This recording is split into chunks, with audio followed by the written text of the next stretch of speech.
Now, police in Bangladesh have arrested the owner of a food and drinks processing factory where more than 50 people died in a fire. The blaze broke out late on Thursday. Shahan Shah Azad, the owner of Hashim Foods, is one of 8 people arrested so far. He's expected to face murder charges. Most of those who died were trapped inside the building. Children were among the dead, and this has led to an investigation into the use of child labour at the factory. Well, Akbar Hussain is in the Bangladesh capital, Dhaka, with this update. This is a huge factory which employs more than 7,000 workers, and after the fire incident which killed 52 people, police are now investigating. And they said that the factory owner and the senior management, they cannot avoid the responsibility, and many people, they are describing the incident as a deliberate murder.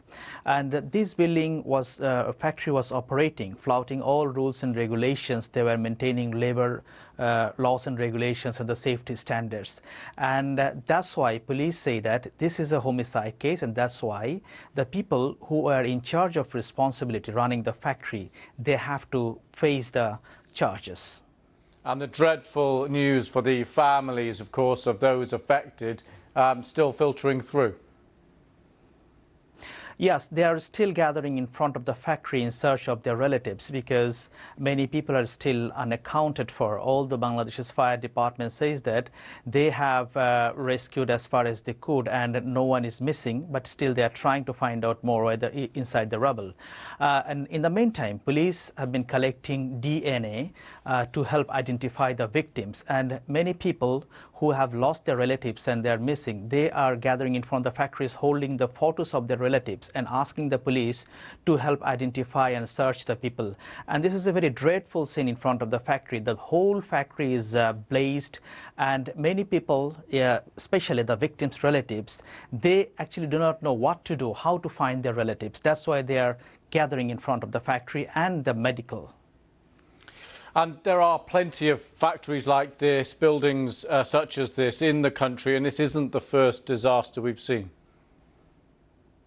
Yes, it is, because fire safety is always ignored in Bangladesh, although there are some steps taken by the government after the big factory collapse in 2012, which is called Rana Plaza, which killed more than 1,200 workers. After that, big brands in Europe and America, they helped Bangladeshi government factories to improve their safety standards.